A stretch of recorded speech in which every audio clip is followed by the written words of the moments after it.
Hello, everybody. Hey. Hello. What's that phrase again, Artie? What did she say? No, it's justo. It's not fair. Yes. Yes. Thanks very much for joining us. We are, of course, going to talk about this extraordinary week where trans activists showed that they are perfectly willing for a woman to die in the ring by putting them into a competition with a man who has the word female written on his passport. Extraordinary thing to see. An extraordinary thing to see the IOC doubling down. Like there's been no I mean, every single match, like that match today, where the woman tried to get her. Did you know this? She tried. No. I did. Yeah, she tried to get it. She went over to her coach and said, take the gloves off. And the coach said, no, just hang on. He said, I can't remember exactly what he said, but he forced her to go back and do a third round. She said, no, it's a man. Did she? Yes. In the corner, she said, no, I can't. It's a man. Yeah. Is that what she said? Yeah. Wow.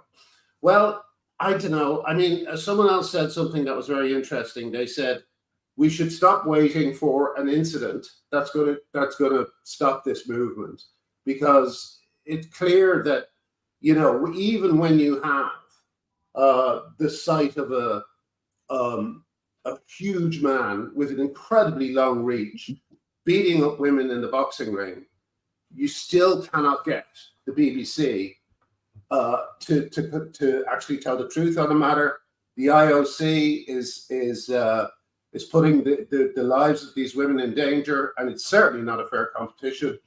I don't know. It doesn't seem to have any effect. Although I do understand that a lot of ordinary people are beginning to get what's going on. Has that been your experience in Canada, Artie?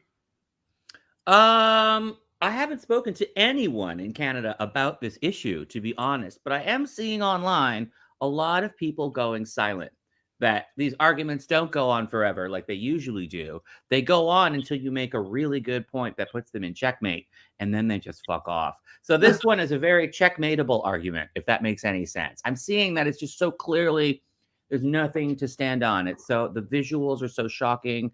The evidence is so clear. It's actually incredible that there are so many people, especially in the fucking media, who are arguing on the other side. It's just unbelievably fascinating that there's just this snark and delusional takes being presented in the mainstream media all the time about something as obvious as this. It's really fascinating exercise in it's like studying Scientologists, they're acting so insanely crazy. It's like a laboratory lesson in how the human brain malfunctions. These people are absolutely convinced. It's like, that like test, how we have blind spots in front of our faces. Have you heard about this? Mm-hmm. Yeah, I kind of like every human being has two big black spotches right in the middle of their face all day. Every day, right now, everyone who's watching this, you have two big black empty circles in the middle of your vision. But you can't see them because your brain cleans out those black spots and fills in the details for you. And this is like that. When people become tribalistic and they want to defend men and women's sports, the evidence that those are men, the evidence that this is unfair, it's in their blind spot. It's right in front of them, but they can't see it because their brain is building up of all this imagery around the evidence that's right in front of them. If that make any sense, there's this huge blind spot that these are obvious males, and anyone with a rational mind can see it. But when they've activated their kind of like protect the tribe mode, one team versus the other team mode, the blind spot goes up and it blocks them from being able to see what's right in front of their faces. It's incredibly fascinating, It is. I agree. But do you know what's interesting about this one is that two of my children today have separately said to me, what's the score with this? Can you tell me what's going on? And my son, he said, well, can I be devil's advocate? And he said, this has been it's the Russian thing. It's been discredited. It's all a bit suspicious. And I said, well, that is the narrative you can spin, and people have obviously tried to spin it. But if you look at it, it's a narrative that's kind of designed to throw you off the actual facts. It's not a narrative that disputes any fact. It's simply a narrative that tries to sort of put you off the track. So I sent him that very well written article in Quillette. I don't know if you've read it. It's the best one. It's the only one that anyone ever needs to read. It's the Emma Hilton Fond of Beatles shared it this morning, and it's by Dorian Lamberlot Coleman, and it's very good, and it is very because it has the historical and political context of everything. So it very clearly, just matter of factly, spells out why we are here. This is something that people have been talking about for years. It's been years in the making. Anyway, I sent that to him, and he said, "Yeah, okay, actually, that makes a lot of sense. I can see what's going on." So there are people now who didn't want to talk about the trans issue, but they do want to talk about this because they can see that it's different, but they don't. I mean, I was quite surprised, given the amount I talk about it, that neither of them had really understood what was actually happening. And so if you do come across it quite cold, there is so much obfuscation in the media, as you were saying, Artie, like nobody is actually addressing it head on and saying, well, here are the facts, these are the bland facts, and the IOC really should never have let it go this far, ever. I mean, when so the IOC chap was it yesterday saying, well, if anyone's got any ideas how we can solve this, Yeah. He really said that. You must have thought about this. You're cutting out when you hit the high registers, Helen. So you're not going to be allowed to laugh during the rest of this podcast. But I got the general gist. The other thing about the Quillette piece is there was another piece that is extremely clear, which is the Science of Sport podcast. It's only about 20 minutes. I really recommend everyone hears it because they really know their onions, and they talk with great sympathy about people who have DSD conditions, but they also say that it is an absolute disgrace that these women are being put into the ring with these men. And again, it brings me back to my favorite subject, which again, I really think we should be doing something about the BBC. I don't know what it is, a protest or whatever the hell, but BBC got this, phoned up this guy who did the Science of Sport podcast, and he explained what he was going to say and what he meant by it and what was happening. And they then said, well, no, actually, we're not inviting you on. So they have been, and also, one of the things trans activists have been ranting about this week, because they changed the rules according to what helps them in the moment.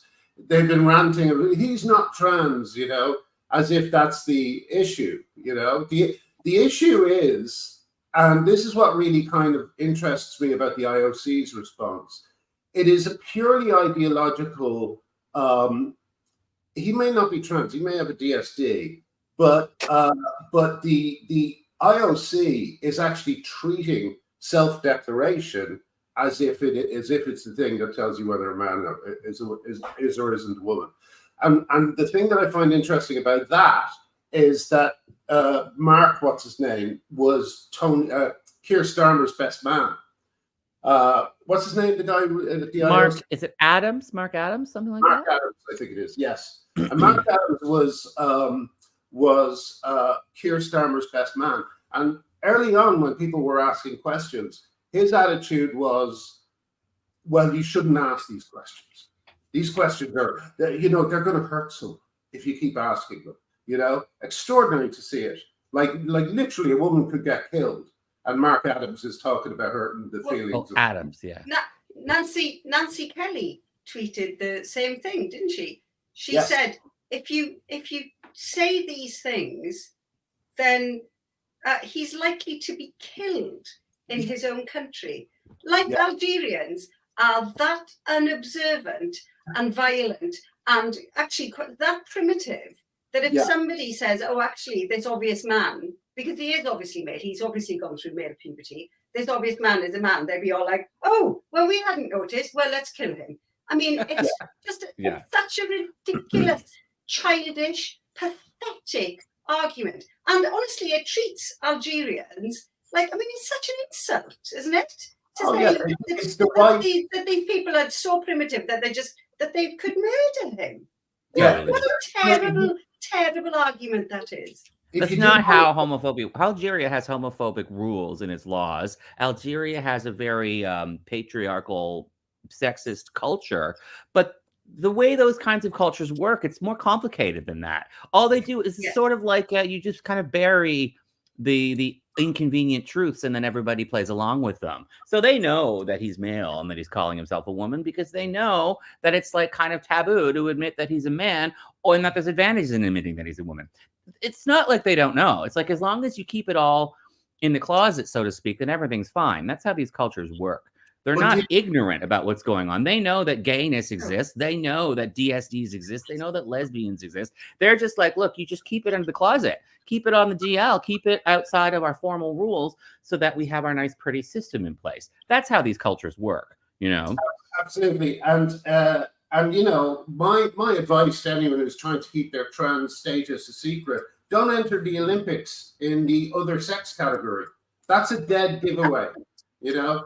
But the thing I wanted to kind of mention about Mark is Keir Starmer's best man. And when he was doing that stuff to the journalists, you should not say that, you should this, you should that. He really reminded me of Starmer when Starmer said about, you know, only women have a cervix. You shouldn't say it. Yeah. You shouldn't say it. Now, there's a couple of reasons why this is really worrying. The first is that I wonder whether that friendship group that includes Keir Starmer and this guy Mark have someone in their circle whose kid is feeding them a load of bollocks about being non-binary or something. You know, I think it's more that they have no one in their circle who's a woman. You know, this is a boys' club. When you hear Mark Adams talk and you hear the IOC talk, they're talking about men and men only. You know, the decision to take away sex testing, they polled women, and almost unanimously, the women were like, keep sex testing. It's fine. It's not invasive, and we like it, and we want it. And this was before the trans controversy. This was 24 years ago. But it was just men who made the decision. They polled the women, threw out their answers, didn't care. We're going to decide. And then they're saying things like it's the bad old days when sex testing happened and people's sex should be kept private. Fuck no. Women who go into women's athletics publicly do not want to keep their sex private. They are making it clear that they are women by by playing in women's sports. The only people who want to keep their sex private when they play in women's sports are the men. Only if you want to keep your sex private, it's because you're lying about your sex. Yes. That's the only reason. I mean, if I was, I'm not normally keen on the idea of somebody will accuse you of something and then you have to prove that you're not. However, in this case, because it is an actual category of women's sports, if I was one of these two athletes, I would say, do a cheek swab and then let's publicise the results. And then all of these people who are calling me a man will have to eat crow and will have to apologise. And I would say all of the evidence pointed to this person being XY. If they are XX, then I will apologise, of course, because I was wrong. Yeah. But that's not actually happening, is it? And it's not happening. And the IOC is complicit when they say, oh, the abuse that these athletes have received, it's their fault. It's the IOC's fault. Why have you put them in this position? Exactly. Sex testing stops this from happening in the first place. It's also the same as like if it's true that the International Boxing Association is corrupt, it's run by the Russian mob, it's controlled by the oligarchs in Russia, but that doesn't mean that they're not wrong about this issue. And if the IOC is at war with the Russian mob over Ukraine, and this is a proxy for that, well, then they could take away Russia's advantage by just reinstituting testing. They're handing the bad guys this massive win. The Russians are like, look, you guys are fucking idiots who won't test your athletes. We're going to bash you over the head with this, you know? Yeah, take it's the a club similar away by That's a good testing the point. athletes. And it's the It's a same s- thing when they're saying, "Oh, these poor athletes, they're so vulnerable. If you accuse them of being the wrong sex, well, you can take away the accusations by testing and confirming it." Yeah, You know, exactly. And it's a similar. Sorry.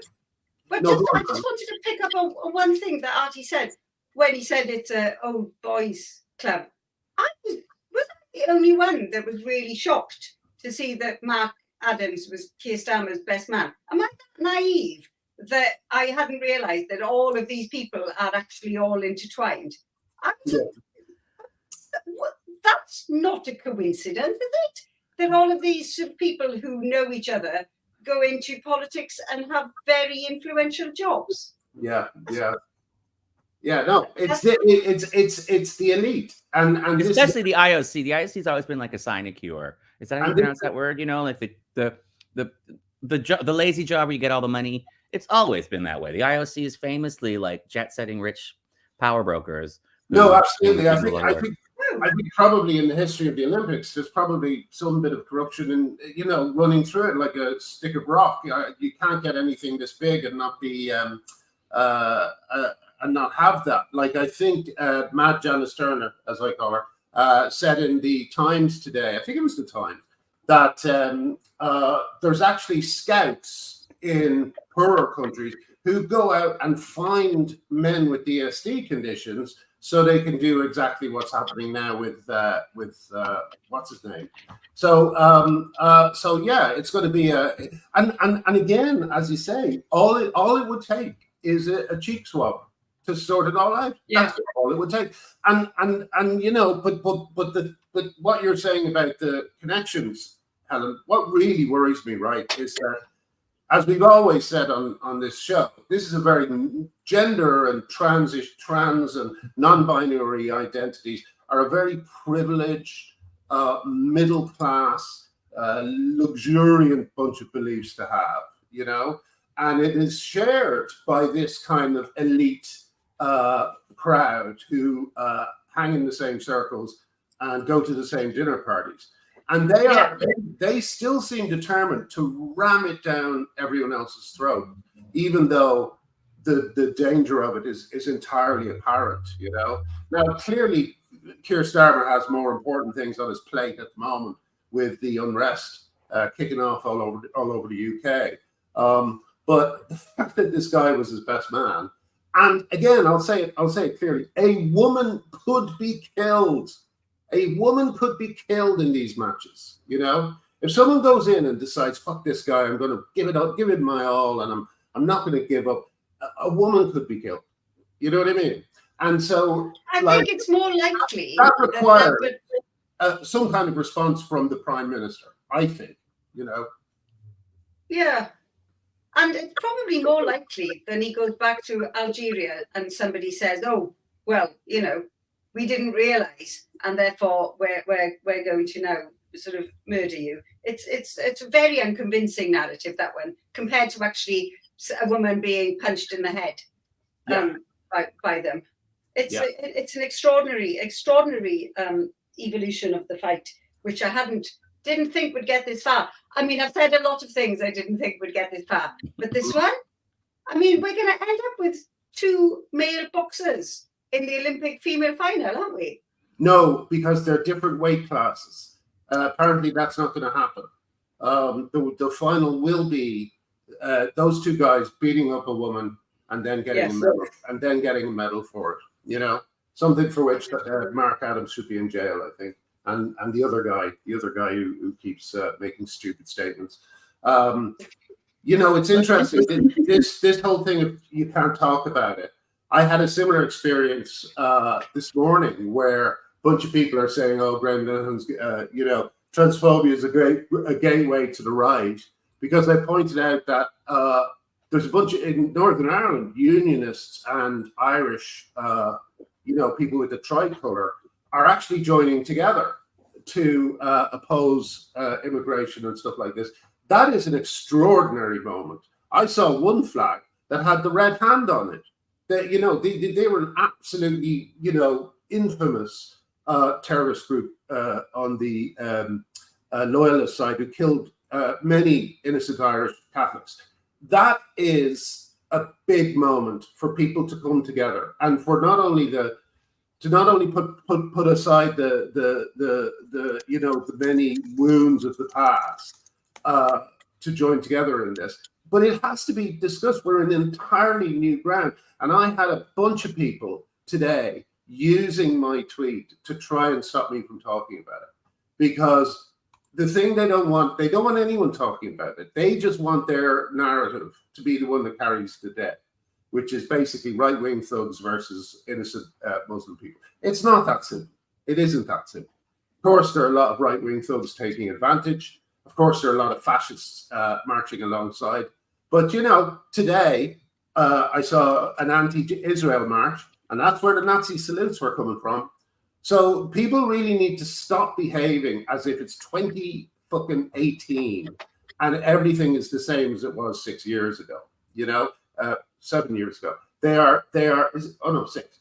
You know, they're refusing to allow us to talk about the world as it really is. And as a result, these problems are going to get worse and worse and worse. And finally, someone's going to get hurt, you know? So, yeah, stop telling people they can't talk about these issues. That's my. I do think that, well, that is, but that is the problem that the IOC have got here. They're not talking about it. They're you know, it's all half information and sort of pretense and euphemisms. They should have put it to bed right at the very beginning and said, these men, you know, these women are XY with PhDs, but we're allowing them to compete. Or, okay, yeah, it's a fair cop. They are actually XY, and we are not going to allow them to compete. But what they've done is unconscionable. They've made the story massive. Like, it's a massive story now, and it's ridiculous. But I tell you something else that's interesting about this, talking about it. I've nailed my colours to the mast on this one. I think it's very clear to me from all, you know, if you read all of the bits of information, it's very clear what's happened. It's like Semenya, born with a DSD, and with this particular one, which is probably 5 ARD, with the penis and testes doesn't develop, and therefore on sort of scant sort of looking, they're classified as female at birth. But then in puberty, testosterone kicks in, and they obviously then go through a male puberty, sometimes with a slight development of penis and scrotum, and sometimes not, but very obviously going through male puberty. And, you know, it must be shit thinking that you're a girl and then suddenly finding out that you're not. It must be, you know, a completely like fucked up thing that's happening to you. But, you know, shit things do happen to people. I mean, it's a fact of life. However, I you know, often I'm very, very careful in what I say unless there's like 100% proof. There is no 100% proof because the IOC won't provide it. They won't ask for it and they won't provide it.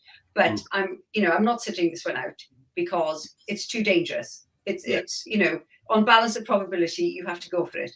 Yeah. But I've been counting now in the last 2 days, you know, despite people saying to me, you're calling a woman a man. In the past 2 days, I've had seven, I'm counting, and that's just the ones I've seen. 7 people saying, you're a man. In 2 days, I've been punished, and it's a really interesting idea. I'm helping one of my kids with a criminology essay, so I'm thinking about sort of crime and punishment. And it's very clear a sort of a punishment to say to me, well, you're a man. Yeah. And despite the fact that people say, oh my God, you're always calling, like GC's always calling women men. It's the only people who I've ever seen call me a man is trans activists. 7 in 2 days. And I suspect it's not finished there. I've literally just seen another one. Yes. There's this whole thing where they're like, they think this is about aesthetics, and they get upset when they're like, well, this isn't about aesthetics. It's about testicles. You know, do you have testicles? Yeah. You can't perform in women's sports. It's really that simple. And they're like, but their feelings might get hurt. But And it's like, no, they won't. They know they're male. It's not like they Yeah. don't know. It's Yeah. not like we're all trying to protect somebody who's got like, you know, like some kind of mental deficiency who doesn't know. These men know that they're male. You know, I didn't know that Caster Semenya, when he was 16, he was just hanging around like a dude. He wore Yep. swimming trunks and would hang out on the beach with his shirt off. Like he had no pretensions of being a woman. Once puberty kicked in, now he's fathered a child with his wife. He just went off. So before there was money and glory in the Olympics, he was a dude. And then after all that stuff settled down, he just went back to being a dude. You know, and this is the same thing with the Algerian. You know, we're not really talking as much about the Taiwanese, probably because his weight class is lower. It's like featherweight, and maybe because he's not as good an athlete. And of course, there wasn't that shocking visual of the punch. Yeah. But it's the same thing, you know. Yeah. And also, as many have pointed out, and this is a very important thing to pay attention to. You know, we've had in NHS documents and all sorts of things the phrase "assigned at birth." Forced down our throats, because all these people who have captured organizations like the NHS and so on, they want to make it appear as if doctors choose the sex of the baby, and it's actually not based on anything, and you only find out their sex when they grow up and they tell you. It is an insane point of view. It's insane. And yet, it is true of people who have different sex development, what's the word? Disorders. DSTs, disorder sex development, yes. Like they literally are. They have their sex assigned at birth, especially if you're in a small country that's poor and doesn't have the same kind of screening that you might get in more developed countries. So you have people whose testicles don't descend. It looks like a vagina, whatever. And they only, as you say, Helen, they only find out a little bit later in life. They are literally assigned female at birth. So guess what trans activists are doing now? They're beginning to use the phrase "born female." I've heard it all over the fucking place. Yeah. Was born female. And you're thinking, where did assigned at birth go? You know, a few seconds ago, you were all for it. And now suddenly it doesn't exist anymore for the very people it was invented for. It's all upside down for them now. Suddenly, Well, actually, I've been told that Khalif is a cis woman because their gender identity aligns with the gender assigned at birth, which, if you use those definitions, is true. However, the definitions are obviously insane and appropriated as well. So what's happened now is the trans movement has appropriated this, muddied the waters, and has confused millions of people deliberately, obviously, because this was the point. The point was to muddy the water. The point was, in fact, to appropriate DSTs for trans activism.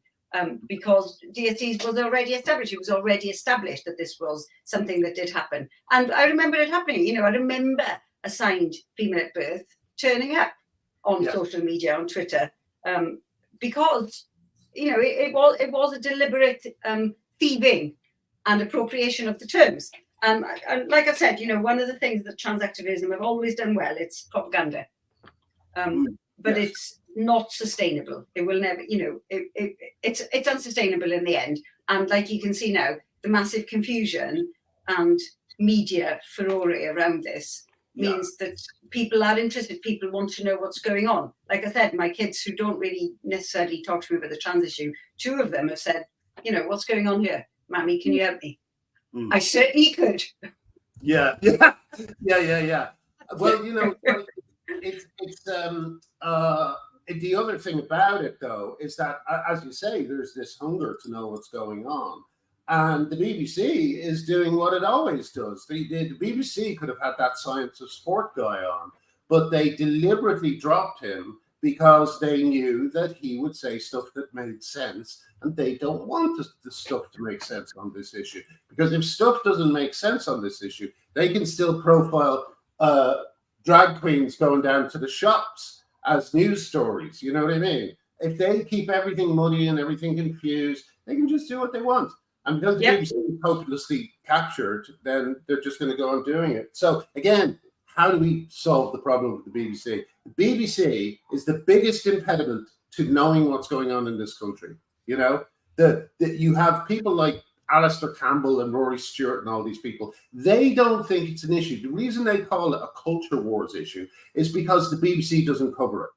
The BBC doesn't cover it because if the BBC covered it, people might start noticing what's going on, you know? But everything that happens in trans rights, trans activism, everything that happens under the table. It happens behind closed doors. Yeah. You know, and that's what the BBC are most terrified of, is this debate being the subject of rational, logical discussion, because their whole operation will fail at that. And you know, I'm paying for it. You know, where well, not anymore. I don't. No, it is interesting. You know, like there is a massive defund the BBC thing going on, and for years and years, I thought, oh, that would be a shame because they do produce some good stuff. But yeah, I can totally. I mean, they've failed. They've just failed us. They've failed us. They need to tell us the truth, even if the truth is unpalatable for some people. It's the truth. Yeah.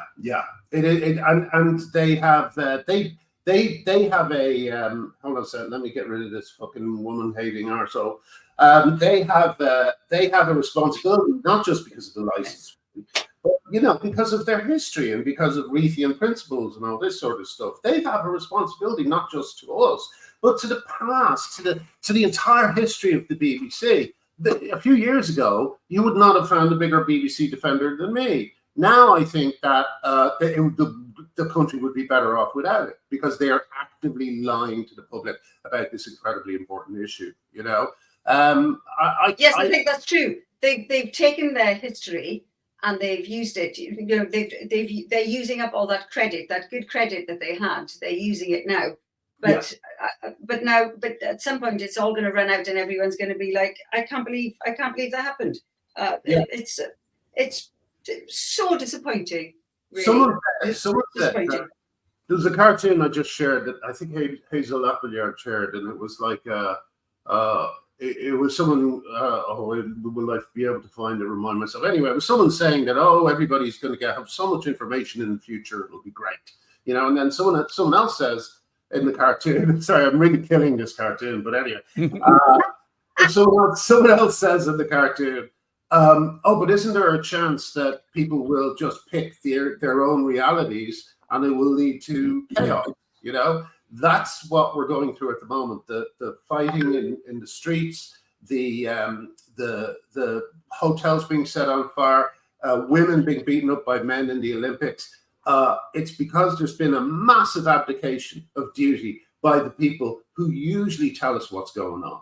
You know, they are either incredibly poorly informed, as every BBC host seems to be, or they are being told not to cover it by things like Pride BBC and organizations, corrupt organizations within the BBC. That's a good point. There's been a collapse of truth, right? A collapse of like media, who can trust what. And we've known about that this was coming for a long time. I remember my mom, it was like 30 years ago in the 90s when the internet was brand new. She said that exact point. She said, this isn't going to give everyone access to more information. And it's going to lead everyone to isolate themselves into silos. And I was like, I was a teenager when she told me that. And it's turned out to be very true. But it's really scary. We need something like the BBC to be better at its job. We don't actually want to just live in a world where there's no BBC. That's just leaning into the problem. The problem is we actually need these sort of reputable anchor sources to help us decipher the truth. Sure.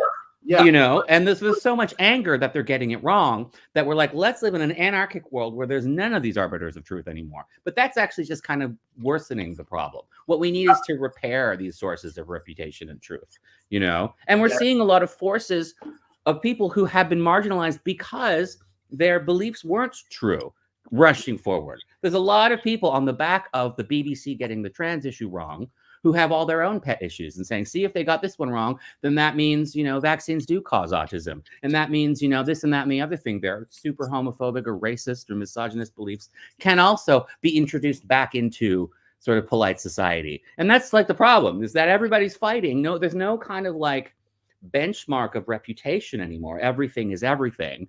And once the sort of reputation gatekeepers lose their reputation, then every asshole who had been kicked out of the reputable opinions club comes rushing back in. Helen, I said something there, and you were saying that's a good point, and Artie rudely interrupted you. Sorry. No, that was a joke. Half the time. That was a pure joke. I was pretending that my point was so great that I wanted. But no, sorry. What was it? but it is a good point that because the BBC have obfuscated on this, have sort of covered it up, and people are aware of the whole trans issue. People, at first people weren't aware that, because the BBC weren't saying anything, so they didn't know about it. But we've spent years and years raising awareness, and people are still aware that the BBC aren't covering it. So once you've got an institution that people did trust, have clearly made a breach of trust, then people are going to look for other sources. And you're right, Graham, it is going to lead to an extent to some sort of anarchy, because people are casting around trying to find the correct sources of information, and it's very difficult. And it's very, very difficult now.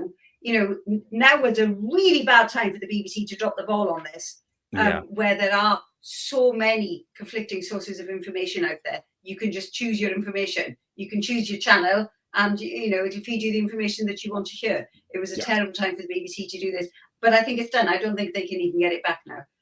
And so I think, in a way, you're right. I think there is sort of anarchy on the streets because of this, and I'm not entirely certain what we can do about it. Yeah. Well, I'll tell you what the BBC are going to have to do at some point. They are going to have to apologize. They're going to have to apologize for the way they have lied by omission, by the way they have never interviewed crucial figures like Maya Forstater and Helen Joyce, who are at the center of all this. Someone just said the BBC are corrupt. Yeah, the BBC are corrupt. They're ideologically corrupt at the moment. And really, I don't think anything can be done with Tim Davie in charge. I think he's the guy in charge of the BBC at the moment. They're really going to have to find someone new and apologize for how they behaved in the last few years. Because again, all the tinderbox that the UK is at the moment, that was all set up by people like the BBC and the middle class, centrist elites, Alistair Campbell, Rory Stewart, all these people who still behave as if it's 2016, they have created this situation because people don't trust anyone. They don't trust the cops. They don't trust the media. It is an extremely dangerous situation. And I just want to say Trumpism too. Yeah. And I just want to say one other thing too. Someone in the comments said, I've got to stop thinking that right-wing people are evil. I don't think that anymore. In fact, right-wing, a lot of conservatives have been the people who have listened to women on this issue. And someone made a very good point that they said that left-wing women are becoming more right-wing through their connection with, through their agreement with the conservatives on this issue. But that's not the case. What's actually happened is conservatives have become more feminist. It's a really interesting thing to say, and the fact that they're even considering Badenoch as leader, which I really hope they get, because God, she would tear Keir Starmer apart at the House of Commons. I think they're moving. I think they're shifting, and because Labour and mainstream left wing politics have shifted to such fucking crazy extents that we think of all the things that are ongoing. Right. This is why I sometimes do get dark thoughts about this issue. Think about all the things that are ongoing and no one cares. WADA still working for a rape crisis center. The boxing, every day we see another woman being beaten up in the ring. These are all ongoing situations. And it frightens me sometimes because it feels like, in The Handmaid's Tale, the flashbacks to when everything was normal. and you just see little traces of things changing, and things are getting gradually. They're just tiny things at first, and then it's things like every woman in this business is fired. You know. Yeah. Well, Yeah. we're now at the stage where every woman in the business is being fired. We're at that stage. We're being told that women don't exist. You know, we really literally are. When you put a man into a boxing ring with a woman, you're saying that the category of woman no longer exists. That's really frightening, you know. And when you talk about the lack of trust in the BBC, that's the kind of world that's possible when the people who we trust to tell the truth have decided to lie to us. You know. Anyway, sorry, I'm ranting. No, yeah. I mean, I think Dave Chappelle talked about a lot of this stuff very articulately when he was articulating the disaffected Ohioans. Dave Chappelle lives in Ohio, which is a kind of swing state sometimes, and he talks about how, like, why are all these sort of coastal Democrats? They don't understand what's going on with the Republicans. Why are they all voting for Trump? It's against their own interest. And Chappelle did some really good analysis, saying, well, they see that everyone's lying to them. So they want to side with the guy who's admitting that he's lying to them because it feels more human. We feel you know, and it's like he's gonna just burn the country down and steal all the money, but at least he's being honest about it. There's a weird instinct that people are like, they'd rather be conned and robbed by someone who's at least telling them he's doing it than to be less conned and robbed by someone who's being sneaky about it. There's a lot of instinct. People want trust. Again, we're small, primal, tribal apes, and our brains are designed to live in little colonies, not in these big complex societies. And trust is something we need in our authority figures. If we're going to take our small tribal brains and build a global civilization out of them, we have to understand that maintaining trust and all this stuff is of paramount importance, or democracy simply won't work. I'm actually really skeptical about everything that's going on. I think because the information age has blown up all of our trust networks, I think there's going to have to be like a major civilizational collapse even in order for people to figure out how this works. And that we have to come back to the table with a better understanding of how to arbitrate what's true and what's not, and how to maintain our trust networks so that we can trust them to arbitrate what's true and what's not. And when we relegate bad ideas to the margins of society, we make sure that we're doing so when they have been achieved a proper threshold of being bad ideas, and that we're not letting corrupt people make the wrong calls. You know, that's how every justice system works. There has to be systems and checks and balances of justice. You know. Yeah, and also, we have seen a very revealing comparison between the conservatives and the Republicans and the Democrats on this issue. You know, like, I remember when Trump got in, and I was so much of a card-carrying lefty that I fucking went into a steep depression when Trump won. I thought the world wouldn't last a year. I thought there'd be a nuclear war between, in moments, and then Biden's administration got in, and it was clear quite quickly that there was no one at the controls, even more so than Trump. Trump would go into meetings and not understand things unless they were written in lines, or at least that's what they tell us. But Biden, there's no feeling that he was behind, for instance, destroying Title IX, right? I don't think if he understood what that was actually about, he would have done it. So I think Biden's reign has been a reign by administration. And unfortunately, as with everywhere in the world, these administrations are usually populated by young idiots who think there's more than two sexes. It's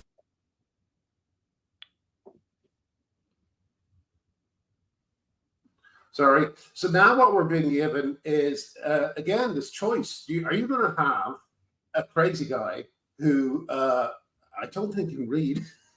He read very well. I don't think he can read very well. That was according to somebody who worked on Saturday Night Live when they had the cue cards.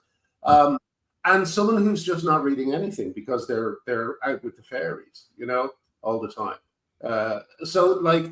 I don't know. It's been a very, again, destabilizing experience, realizing it kind of doesn't matter who's in control. There's no one in control. Do you know what I mean? It's like you know.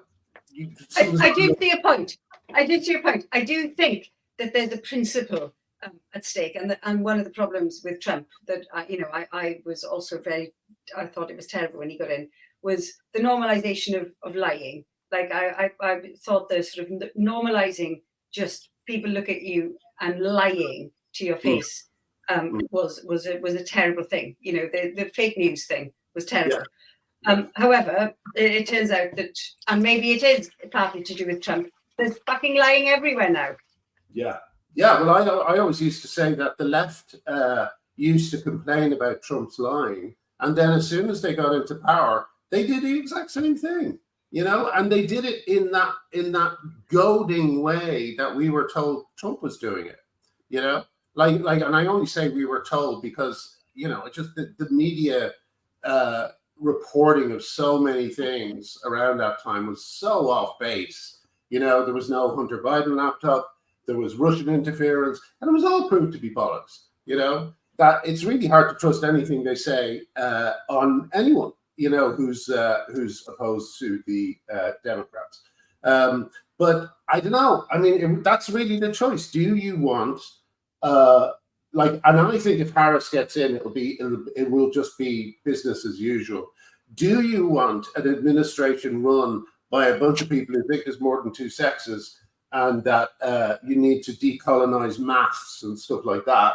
Or do you think it's going to be Trump with his, I don't know. I mean, I don't even know what you call Trump anymore. Trump is an absolute awful liar. Like Trump did a lot of terrible things. Like the whole fucking fake news thing was terrible. The Democrats are terrible, but Trump, I think, to me, is he's awful. I mean, he might well get elected, but he was awful. I still have faith that we can fight it by being at least a little bit more socially aware. However, I am, I'm like the Labour Party here. They got in, and it turns out that they've not been so bad. They did the puberty blockers. So far, that's what's happened. I mean, I'm not saying I love them, but I don't know. I mean, I think they've done one thing, and that's because Wes Streeting is someone who grasps how dangerous this puberty blockers are. He really gets it. But I don't think anyone else in the Labour administration gets it. And as I said in the last show, you cannot say, there is something wrong with puberty blockers, they are dangerous, and still go for other sides of the trans revolution. You can't. It's all about it. But that's right. But they're different people, though, aren't they? The United States it's not like the Tories and Labor, though. It's very, very different. I think there's an existential threat to democracy with a lot of the people on Trump's administration because they're openly saying that they don't care about rules. They don't care about rules. And when you take the rules away, it's like taking all you're just leaning into anarchy instead of trying to pull out of it. There's an anger that the grown-ups, which is the Democrats, are behaving badly, but you don't replace them with the psychotic criminal children because that only makes the problem worse. If the adults aren't being responsible enough, you don't lean into irresponsible nutbags. It's kind of like when Iran, everybody was mad at the Shah of Iran because he was very corrupt, but he was at least upholding democracy. And they were so angry to get the Shah of Iran out, they brought in totalitarian theocracy, and they've never been able to get out of it. They built their own prison, and now the entire country, which was a very, very advanced, culture, has been locked behind bars, especially the women, because they were angry at a degree of corruption, and they didn't realize that they were trying to replace it with a vastly different order of magnitude of corruption. That's the way I see it. I think it's really scary. That's always the problem, isn't it? Like, we've always had, as South Park put it, the choice between the douche and the shit sandwich. And it's like that's been actually fine for like maybe 30 years, because the shit sandwich and the douche are actually quite similar to each other, and their policies And also, let's point out a couple of other things as well. The Democrats were the ones who lost Roe versus Wade. The Democrats were the ones that destroyed Title IX. These are things we were worried Trump would do. And now, well, let's be clear, the Roe v. Wade, the Democrats failed at defending Roe v. Wade, but the Republicans actively tried to take it down. Yes. So that's on the Republicans, 100%. Right. But I still feel that the kind of sleepwalking into again, Handmaid's Tale territory with the Title IX stuff. That is something that in the past I would have expected from the right. But it's the left. It's the left doing all this stuff. So I don't know. Anyway, however, I do think what's happened here now with the Olympics has again made people think about it. Like I've said it twice now. My kids asked about it, in a way that they didn't want to know before. They want to know what's going on. It's everywhere, and people are talking about it. And you've got your trans activists saying that this is wrong. But my feeling, looking at everything that's written, that most people think, well, this doesn't seem right because, the visuals are terrible. I mean, it's fucking boxing. I mean, I hate boxing anyway. I think it's a terrible idea. However, men punching women in a ring by pretending to be women or by other people pretending that they're women is an absolutely terrible visual. And I do think it is helping people say, there's got to be a stop to this ridiculousness. But just like the BMA, what was it? The BMA, they said that they wanted to put a pause on the pause of the pausing of puberty. I mean, it was ridiculous. Rather than saying, okay, despite the fact that we've known that this is happening for 4 years, I think we should look into this now. And in the meantime, let us carry on with this experimental treatment. I mean, this is the BMA. I mean, they've just come across as a sort of trade union which they more like a student. Just want to keep jobs for their sector. But they haven't covered themselves in glory. And again, people are saying, well, what? These stories, slowly, and it's been a really, really long slog, but the stories are getting out there and people are asking questions, which is all to the good. Yes. And hopefully we can put in the video description some of the brilliant things that have been written in the one in Quillette and the Brilliant Science of Sport podcast. I think those two together, once you read them, you will completely grasp any of the elements of this that you have missed. They're really good. So I'll put them in straight away. Yeah, good. We haven't done other things. Someone asked us about Midrul Wadha being suspended. But again, that's another thing that's kind of shrouded in a bit of mystery. I follow Woke Misogyny, or I can't remember exactly what it's called, and they do a regular roundup every day.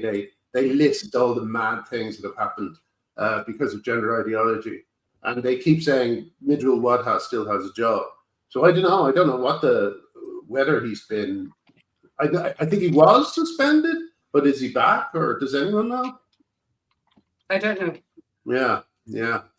Well, anyway, that's all I know about that. And again, it's one of those things where we should have much more information on all this stuff, but we don't, because society and the current elites circle the wagons around all these men.